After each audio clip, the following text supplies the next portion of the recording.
berpikirlah secara jernih bahwa negara kalian lagi terancam. Kenapa saya menyatakan begitu?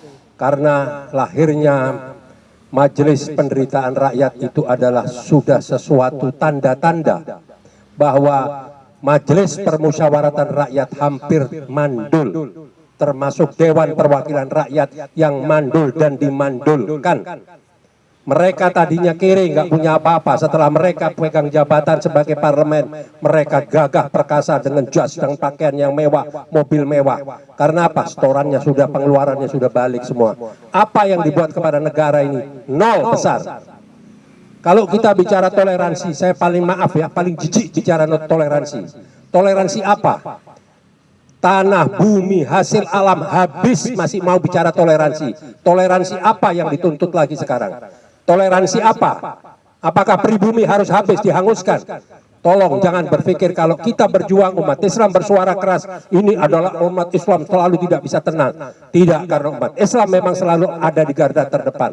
Mari non-Islam yang akan berjuang bersama-sama, buktikan akan bersama dengan kita semuanya, berjuang demi menyelamatkan negara dan bangsa.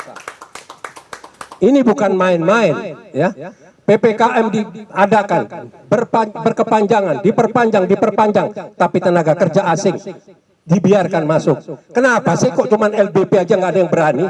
Apa sih kelebihannya LBP? LBP nggak ada apa-apanya, kosong di mata saya kok. Maaf ini ya, bukan saya arogan atau saya mau ini, tidak. Saya tidak peduli lagi kok. Apa sekarang? Seorang menteri bisa menguasai seluruh tugas dan jabatan, berarti kabinet yang lain mandul. Memang sengaja dipasang orang-orang mandul semuanya. Contoh seperti Menteri Kesehatan Dr. Terawan. Kenapa begitu berbeda pendapat langsung disingkirkan? Dan kenapa penggantinya tidak lebih hebat dari Dr. Terawan? Karena Dr. Terawan adalah orang yang punya pengalaman dan pernah mengeluarkan satu metode stem cell yang pasiennya orang-orang kaya, orang-orang besar, orang-orang pejabat tinggi dengan biaya tinggi, berarti dia tidak mau resiko, tapi yang lainnya mengandung resiko. Ini semua hanya siasat, di mana ada perampokan yang sebelum dilakukan sudah dibuat payung hukumnya. Ini negara mau jadi dibawa kemana?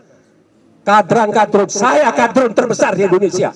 Ya, orang tua saya berjasa memberikan gedung proklamasi 56 untuk fakta proklamasi, bukan rampok. Jadi kita jangan mau terpengaruh. Kadrun tidak pernah merampok, kadrun tidak pernah merampok duit negara, tidak pernah korupsi, tidak pernah mengkhianat, tidak pernah menjual anak bangsa. Siapa yang menjual anak bangsa? Silahkan datang ke Glodok, silahkan datang ke Mangga Besar, silahkan datang ke kota. Semua siapa yang dijadikan pelacur, siapa yang dijadikan tukang masas, siapa yang dijual, siapa semua, siapa yang menjual. Clear semuanya. Kenapa kok sekarang harus ada di stigmatisasi oleh si buzzer-buzzer binatang bayaran-bayaran ini? Ini tidak boleh kita biarkan. Hanya 3-4 orang, tapi bisa mengacau, memporak-porandakan negara ini. Sampah peradaban orang-orang ini tidak bisa dibiarkan. Jadi saya selalu mendukung. Waktu Babe Aldo datang pada saya, dia menceritakan jalan Anda dengan versi yang berbeda. Kita butuh skoci-skoci, kita butuh kesadaran semua. Hari ini saya bicara untuk media. Berkali-kali setiap saya jumpa pers, tolong media proporsional, kemas berita. Saya mau tanya, kalau kita diam, kita sudah diberangus, kita sudah ditahan, terus kalian mau dijadikan apa? Mau diangkat? Mau dikasih jabatan? Enggak, kalian akan dihabisi. Mau bangsa apa saja, mau agama apa saja, termasuk Pak Pendeta, jangan diam, jangan menyerah Pak. Ini ada satu suku yang memang ingin menyingkirkan Indonesia. Setelah diambil hartanya, setelah dijadikan konsumen, setelah diperas seluruh hartanya, sekarang mau disingkirkan, mau dimarginalkan. Ini tidak boleh kita diamkan. Apa yang dilakukan oleh pemerintah? Hanya cuma bagi-bagi. Mana presiden kok levelnya bagi-bagi makanan, dilempar-lempar sama begini doang? Nggak ada menteri, nggak ada yang bisa ditugaskan. Nggak usah bilang, buat sistem. Dari mulai, kalau nggak salah nanti mungkin Bang Ehsan lebih detail secara angka. Dari mulai 70 triliun menjadi 400 triliun. Tapi yang dialokasikan untuk COVID-nya adalah 70 triliun. Naik jadi 800 triliun atau 700 triliun. Kemana itu duit semua? Kemana duit? Kalau bapak-bapak media ini saya kasih tolong ya, saya pernah jadi bendahara di Majelis Ulama Indonesia yang bekerja sama dengan BNPB. Silahkan, buru-buru jangan nunggu, Senin pagi datangi BNPB. Lihat di parkiran, nggak ada mobil yang ini. Semua mobil mewah, semua supplier yang ada di sana. Jadi kita dijadikan objek. Setelah itu kita dijadikan objek penjualan PCR, antigen. Setelah itu kita dijadikan objek untuk vaksin. Kemarin di TV One saya mendengar pakar, ada 2 dokter berdiskusi bahwa vaksin ini hanya cuma bertahan 1,5 bulan. Kenapa ada vaksin yang kedua? Agar bisa berjalan 3 bulan. Kenapa ada booster? Agar berjalan 6 bulan. Loh, ini apa ini? Ya memang orang nggak mampu gitu loh. Dari kota kecil, saya bukan mengerdilkan kota Solo, tidak. Belum siap.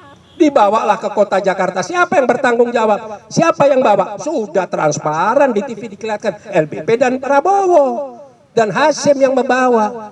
Dibawalah ke sini, dipaksakan, dijegel-jegelin jadi gubernur, dipaksakan lagi jadi RI 1, didukung lagi dengan segala kecurangannya maju ke periode kedua. Sekarang mau diperpanjang karena kontraknya, dealnya belum selesai sama China komunis.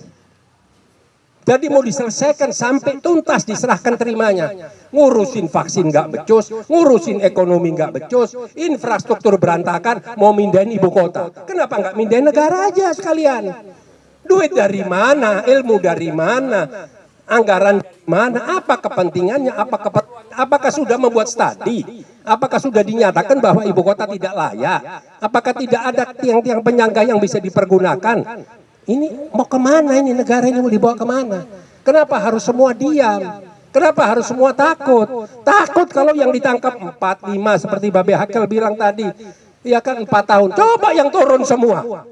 Jangan nunggu dari HPI, jangan nunggu dari GNPF, jangan nunggu dari PA 212. Semua turun. Suarakan kepada negara. Secara konstitusional, jaga protokol kesehatan. Supaya jelas mau dibawa kemana ini semua. Belum lagi sekarang sudah mulai terjadi kolaborasi mau memperpanjang jabatan. Tamat kita, habis.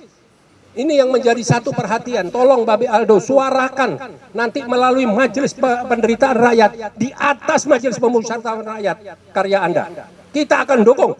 Tidak usah pakai takut. Mereka tidak ada manfaatnya semua. Berapa kali saya berkunjung ke DPR. 1 masalah HIP, 2 masalah Omnibus Law. Tidak sekalipun pimpinan DPR mau menemui kita.